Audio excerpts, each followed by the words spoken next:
What's up, guys, and welcome back to Earth Zero. I'm your host, Black Nick, and thank you so much for tuning in, guys. And it is so unfortunate at the state of gaming that we are at, dude, in this time period. It is terrible, eh? And I'm just happy with all the backlash, to be honest. Not happy that we're getting terrible games. I want good games. I'm just happy that there's backlash because now I can see that people are actually not bots and are using their heads and are actually getting wiser while we grow up, dude. There is no ways in hell we've been getting these copy and paste Far Cry games for a long time, copy and paste Assassin's Creed games for a long time, paying all this cash to this company, and then we still get a game that looks like Star Wars Outlaws. Where's all the money that we hundreds of fans are giving you going to, bro? You know? And that's my problem with these games. They come out broken, unfinished. The gameplay is not even fun. The gameplay is not even unique.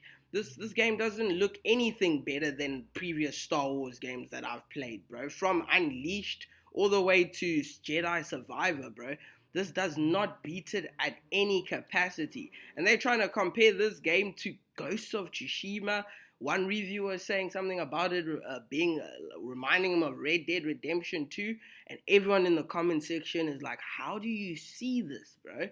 How do you see these things in this game, dude? This game looks broken, dude. And then now the big cherry on top is this dishonesty coming from Ubisoft about the whole Disneyland, situation, and reviewers getting, like getting flights and things paid off for them to go to Disneyland, everything covered by Ubisoft or whatever, bro. And it's just like, that low-key looks like a bribe, bro, to me. Like, there is no need for someone that's going to review a game to go to Disneyland, dude, and get all that paid for them, bro. Like, all they need is a free review copy of the game, bro. So that's already shady.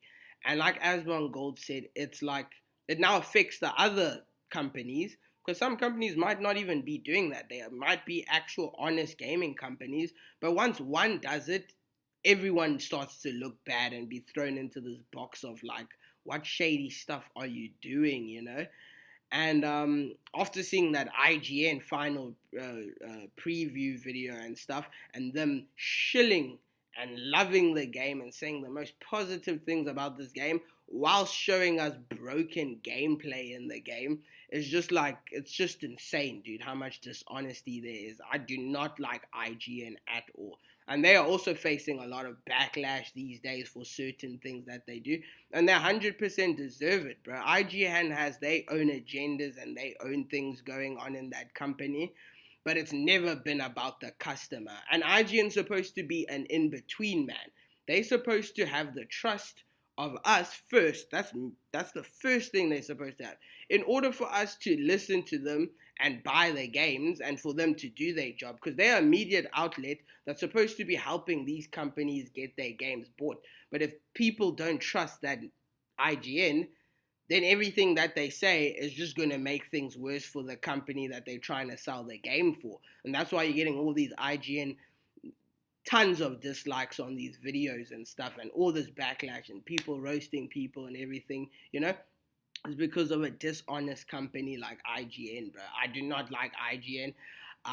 Over the years, I've just been accumulating things and information in my head about them, and I've just realized that they're not here for what the consumers and fans want, dude. They're here for their own prospering of the company, money, free review copies of games and stuff. And that's also another debate about that Asmon Gold was talking about. But my opinion about like free review copies, I still personally believe that they do affect people's opinions, bro. For example, if there's three games coming out within months of each other and you want them and they're all in these different categories and you have to pay for all four of them $70, obviously I'm going to be critical as I go along, or as I pay for these games. I'm going to be very critical because I used hard work, bone-breaking money to pay for it, compared to a company like IGN that probably gets all these copies of these big games that are coming out for free, dude. So obviously my opinion and their opinion will be different, dude, because I'm looking for my money's worth. They just playing it, dude. Anyway, and they ticking their own company boxes, DEI boxes as well, dude, and all that nonsense that the industry has to, bow down to. But all in all, it's just like someone paying for something will have a different opinion than someone that's getting things non-stop free. I'm not saying that IGN gets every single game for free, but I remember that for Suicide Squad, they did get backlash from their review because they did say something in their preview about Suicide Squad and landed up not getting a review copy, and then the game got a terrible rating. Luckily, the game was actually a bad game, but still, everyone in the comment section was like, they're not saying this game's terrible because it's terrible. They actually sour because they didn't get a review copy, dude. So IGN is just a perfect example of of opinions getting affected depending on the relationships that you have. So if you're getting people for Outlaws to go to Disneyland and you're paying for their trips and covering everything, that for a game that you can just simply give them for free to review, I feel like that's a little bit of a bribe because, in my opinion, or in my case, if they did that to me and I went to Disneyland, I'll be like, yo, I want to go to Disneyland next time again as well and do my utter best to get another free trip to go to Disneyland. So I'll keep that relationship with Ubisoft by lying to everyone and going, no, this game's really good, and going, I would literally do that. I'm telling you guys that now. If I was ever selected by these companies, I would lie to you. But luckily, I'm not like that. And luckily, I'm at the bottom of the food chain. So now, once I grow as this person that I am and go through all these struggles, I promise to this day and end that I will never turn out like these companies, dude, because I've come from that, dude. I've come from the bottom and from the slums, dude. So even if I make it and I do get like relationships with these companies, I will forever tell the truth because it's happened to me and I've seen what it's like and what it's doing to my own pockets, bro. And I do not wish any of this to happen to any fan base in the whole of gaming and the whole of movies and whatever, in the whole of the entertainment industry. I would never wish this to anyone, you know? So it's just all in all that's how I would think as well, dude, to keep that relationship, to go to movie premieres, to go to series premieres, or to go to cool talks and all these cool functions. You need to literally kiss these people's toes, dude. And that's what makes this whole thing look very dishonest. Whether you are being honest or not, dude, that whole Disney thing was just not necessary, bro. And it's a red flag in my opinion, dude. And now it's making other companies look bad that might be honest. And that's this unfortunate thing about it, dude. And this is where our industry is at now. And I don't know what you guys think about it all in all. I don't know if you're going to get Star Wars Outlaws. I'm personally not going to give my money to a company that keeps their standards here. You've been paying them each and every single time you play Assassin's Creed. You keep buying that game. You're feeding them cash. And it's not just you, one person. It's millions, thousands of people giving them like that money for these games. They're storing all this cash. And then the next game comes out just decently, just a slim, tiny bit better, but it's still the copy and paste of like the the maps and all of that kind of stuff, dude. It's just like a different skin and layer, but everything looks like you've actually seen it before. The gameplay looks like you've seen it before, you know. And it's just like, I've been giving you your money. I would like to see some drastic changes, bro, over these years, dude. But Outlaws looks like nothing unique, nothing out there that's huge, that's gonna make this board fellow right here, because I'm getting bored of some of these games, dude, very easily, because I just need something unique to spark my plug, you know, in the gaming industry, and Star Wars Outlaws isn't it, dude. So why would I put my money towards a game that's not sparking my plug, dude? I just think people just get very twisted in their heads when they hear a good franchise like Star Wars and they hear Ubisoft games because they're fanboys of Ubisoft, that they'll just spend any form of money on nonsense, dude. But if my parents heard that I was wasting $130 on games, bro, I would get slapped, bro.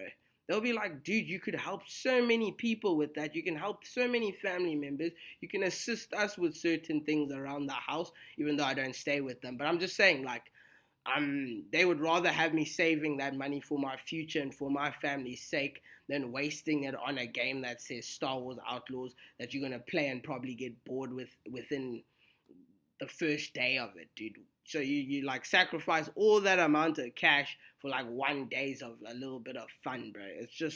It's terrible, dude. Like, I'm just happy a lot of people are waking up and are knowing where their standards are and are keeping it. They are not going woo woo woo. Oh no, for this game I'll consider it because it's Star Wars. And I had to fight demons when Suicide Squad came out because I'm a DC fanboy. I liked Rocksteady so much because of their old games. I had to fight demons, dude, and I'm so happy I did. I just told myself the wise me needs to come in, and we're not doing that. 2 weeks later, game on sale. Friend and I went Harvey's on the sale, so that means I paid about like 25% of the base game price to play the game, dude. Played it for cheap. Meanwhile, someone 2 weeks ago paid a whole $100 for the game, and has been crying and moaning on the internet, whining, and no one feels sorry for those people, dude. Like, I feel like if you've been shilling for a game and going, oh, yeah, and then you come out later on and tell me that, no, the game is actually bad, and you're all angry and you're upset, and, like, I really don't care about you anymore, dude. Like, we warned you about it, dude. So I'm just happy that there are wise people out there that are considering their time, their effort, and themselves, and having standards for themselves. Because every single gamer out there that's helping these companies make money, you are worth a lot, my fellow friend, my fellow gamer. You're worth a lot. And it's been, an honor to play in this gaming community. Some of us might agree, some of us might not disagree, But all in all, it's been great having gaming communities and people that watch you and support each other all along. And these companies have not thanked us in one single bit all these years. Instead, they'll just start doing damage control and pulling things off the internet and lying and giving people free Disneyland tickets and blah blah blah, dude. That's what they'll do instead. And they'll also ignore you when you complain about the character looking ugly. The director will be like, no, I'm not paying attention to all of that. Something as simple as people talking about your character model, and you can't even change that, dude. So what about the important stuff? Probably the important stuff, they don't even give a damn about that either, bro. So all in all, it's like, why would you support a company that doesn't even care about you, dude? They just care about your wallet, dude. And then as soon as you put your wallet away and start telling them crap or whatever, dude, they want to go into this whole moaning, whining mode and trying to get the shills of the game to fight for you or whatever, bro. Meanwhile, they're not even on the shill side of things, dude. It's ridiculous. They don't even care what the shills say or whatever, bro. They already know that they've got the shills by the freaking head, bro. Like taken over like a robot, bro. What was that movie where that thing just lands on their head and then they just get like, brain control? They already got those people, dude. The fanboys are already taken from them. So they know that you'll do the job and try and defend them and stuff and call people haters and blah, blah, blah. But the haters aren't trying to hate. The haters are trying to make them grow as a company. Learn some more. Make your game more unique, dude. Add things. Make your game actually worth the price that you want me to pay it for. And we'll be on good terms, bro. And then I'll buy your game gladly and I'll give you a good review, whether I don't get free review copies or whether I have a good relationship with you or not. I will be honest at the end of the day, But things like this is where people start hating your company. And then now going forward, people don't want to do anything with Ubisoft because you're dishonest now. That means you'll be dishonest later. And that's where you start this backlash on games that don't even deserve backlash, dude. Just because people hate the company and not the actual game, bro. So think about that, guys. But I love you all, gamers. Let's all try do better. Like I said, love yourself all the time. Have your standards. You're worth a lot, and your time's worth a lot. And your family and your money is worth a lot because you worked hard for it. Don't just throw it up in the air because a game says Star Wars out, or whatever. Think about it hard. But I'm not saying don't buy it. If you really do want to buy it and you really are a fan and you think you will enjoy it, I hope you enjoy it and have a great blast. Personally, me, I'm not buying that game.